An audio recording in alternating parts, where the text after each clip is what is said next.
By the way, did you ever play a London game or a European game, Matt? No, I didn't. My first game in the NFL, though, was in Tokyo. We played a preseason game against the Kansas City Chiefs.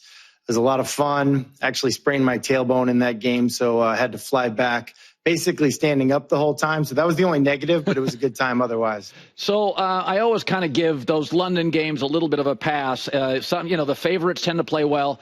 Here's, I think, sometimes expectations create happiness. And I looked at the Jets and I thought, don't love the OC. O-line could be good, but it's a lot of new parts. Quarterback's 40 off of surgery. Like the defense a lot. Everybody's going to blame Saleh, but I like it. And I said, boy, if Garrett Wilson sprains an ankle, I'm not sure what I have on the outside. I look at the Jets, and is it just about expectations were unrealistic, or are they playing terrible? I mean, Minnesota's rosters offensively is elite. Maybe this is just what they are, a solid team that's going to be like 8 wins and not 12, which was predicted. Well, I agree with you about the London game. Sometimes time zone, field surface, you go over there as a tourist instead of a business trip. There's a lot of kind of funky stuff that goes into that. But I've been saying for weeks to you, I just really don't love watching the Jets offense. They just look like they're a one-man show. I feel like I'm watching an NBA game where it's like, hey, everybody clear out and let me do my thing. And I just don't think that's the best thing at this point in Aaron Rodgers' career. I think you can have a ton of success with him. I think you can be a Super Bowl contender with him, but not this kind of offense. This isn't it. Again, he needs to be a point guard, not the Michael Jordan running the three. And that's what you see right now. And then I also think there's like an element of like togetherness and joy that comes with teams that are like smiling, hugging, high-fiving. And I just don't think you see that right now. And maybe it's because they're not playing great. But there's a lot of room for improvement with this Jets team right now. So I said before the season, I said, listen, the windows in this league, because there's a regulated level of violence, they close really quick. You thought the Seahawks was going to last forever. And like 3 years in, you're like, we got to get another trophy. And I went into this season with San Francisco and I said, the names are big. Debo and Kittle and Christian, but I'm like, come on, guys, you can't keep relying on guys. They're a very physical operation. And I watch him, and Purdy's going to get beat up a little bit because, everybody's like Brock Purdy, he this. But my takeaway is, without Christian McCaffrey, they don't have a lot of juice in the red zone. I like a lot of elements, but I don't fear them. It doesn't feel that it's almost like the names, Matt, are bigger than the players in production. Like, I know they're great, but I watched them, and I watched Arizona yesterday, and Arizona had the twitchier, younger, tight end, running back, more athletic quarterback. And I'm like, I'm not so sure Arizona's not as good. We don't like their name, but what do you make of what the Niners are now? Yeah, well, Arizona's coming on, but I wouldn't give up on the Niners. I mean, the Niners are a really good team. They have not been able to keep leads. And they've blown a couple leads this year. Otherwise, we would think about them differently. But we're going to find out because it gets tough for the Niners. They go Thursday night at Seattle. They got Kansas City. They got Dallas. I mean, we're going to find out real quick what this team is made of. And I think they're made of the right stuff. I mean, I believe in the quarterback.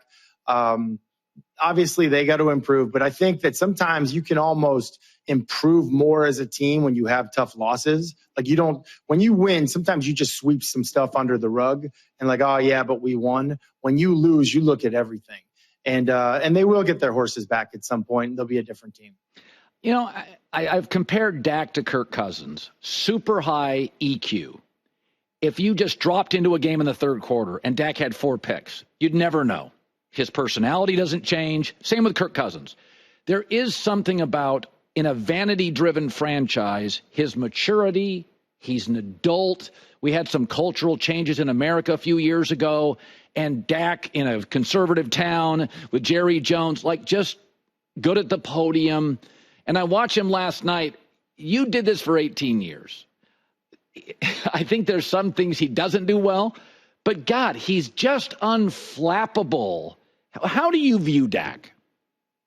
Yeah, I would agree. And I think being the quarterback of the Dallas Cowboys will do that to you. But, there's a saying in quarterback rooms, don't flinch, don't blink. next play. And, he takes his team down, throws the game winner. The play before that, though, he misses the same receiver wide open in the back of the end zone. Yeah. I mean, actually, I think he hits him in the privates. The guy almost had to come out of the game. And then luckily there was a timeout. And he was like, man, I can't not be on the field for this last play of the game. But that's what it is to be a great quarterback. That last play that happened, you got to just let it go. That play is over. We're moving on to the next.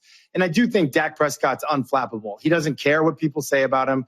He seems like he and Mike McCarthy are just kind of in lockstep. And, I just think that's the way you got to be as a quarterback. And it's not all about Dak with that team, but he is a very, very important piece to that puzzle. And you saw it last night. He came through for his team when they needed him at the end.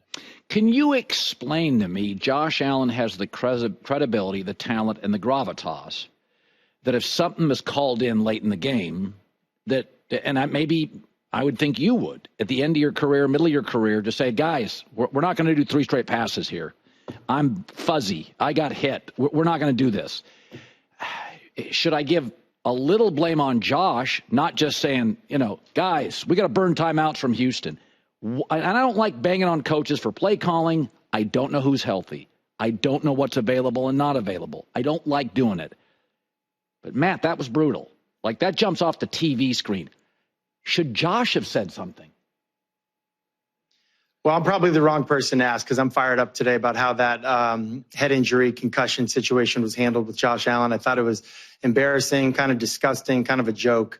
So we'll just put that to aside for just a second. But I think what happens in the NFL right now is a lot of coaches, they go to an analytics chart and they don't take into consideration the human element and like what's going on in the game. This obviously was not a game that Josh Allen was having a lot of success in. I don't think he completed a pass, after that situation that I talked about. I mean, you're inside the 5-yard line. It makes absolutely no sense. Here's what happens in the NFL. You have a backed up plan. What are we going to call inside the 5-yard line? If you look at the analytics on that, the teams that do the best are the ones that take shots downfield, not the teams that like get into big people and just run, punt. And so I think like you take your backed up plan and then you just throw it into there's less than a minute to go in the game. You're going to have a really confusing result. And I think that was I think that's what everyone that was watching the game. They were looking at like, what on earth are these guys doing right now? They're asking to lose this game in regulation. That's the way I saw it. Again, people will, get all over the outcomes. I'm more of a process-driven person, but I just strongly disagree. I thought that was a real head-scratcher. Well, and to your point during this question about the concussion and the smelling salts, if you watch 2 of those last passes, one of them, Josh misses badly. And it's not by Josh Allen standards, it's a makeable play. Do you think that contributed to it, that he was fuzzy?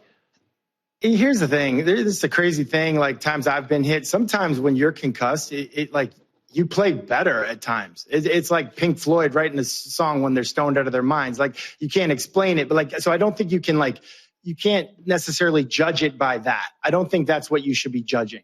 I think you should be judging just the process that we evaluate players and how we go through it. And then I think probably what gets me fired up is when, then you hear things, oh no, it was just my ankle. That's what they said with Tua. It's his ankle. You don't give someone smelling salts for an ankle injury. Go watch the tape. There is no ankle injury. No one's limping around. It's clear as day what happened. So, ultimately, I just think that this is something I'm passionate about. We've worked a long time in the NFL to kind of improve player health and safety and process.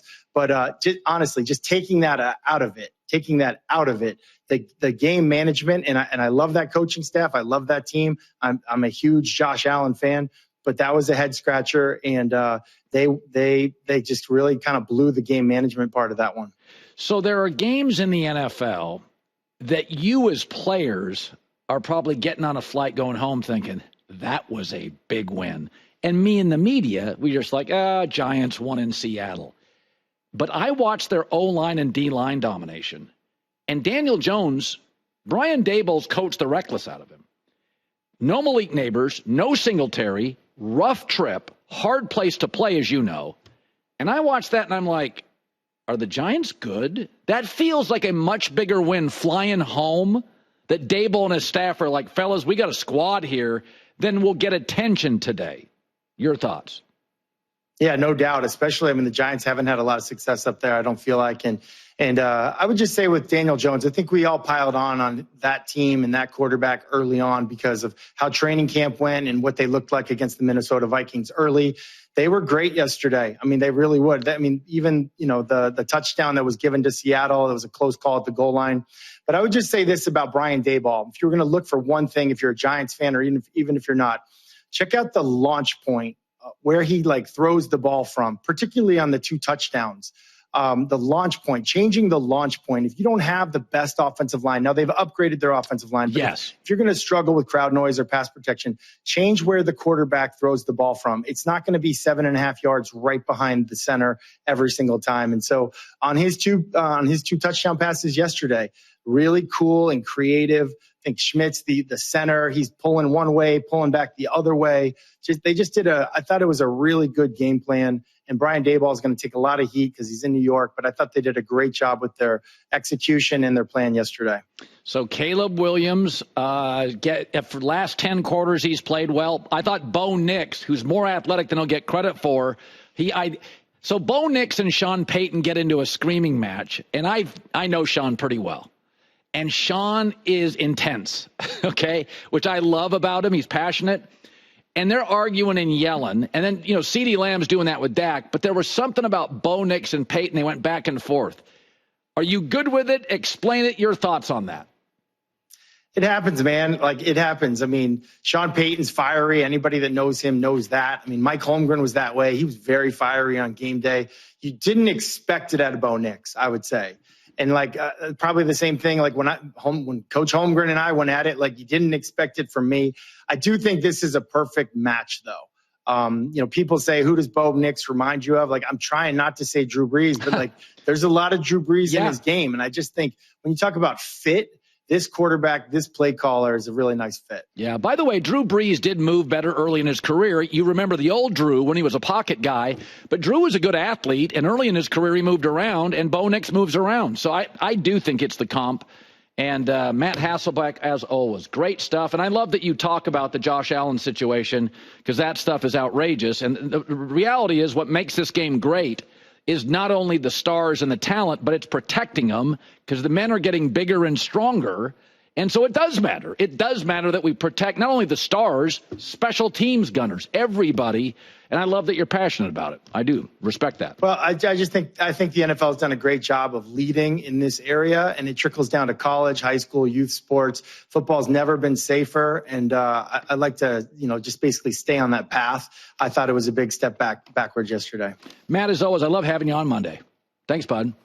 Hi, everybody. It's me, Uncle Colin. Subscribe here to get the latest from the herd, including exclusive behind-the-scenes videos and more, wherever you may be, however you may be watching. Thanks again for making us part of your day.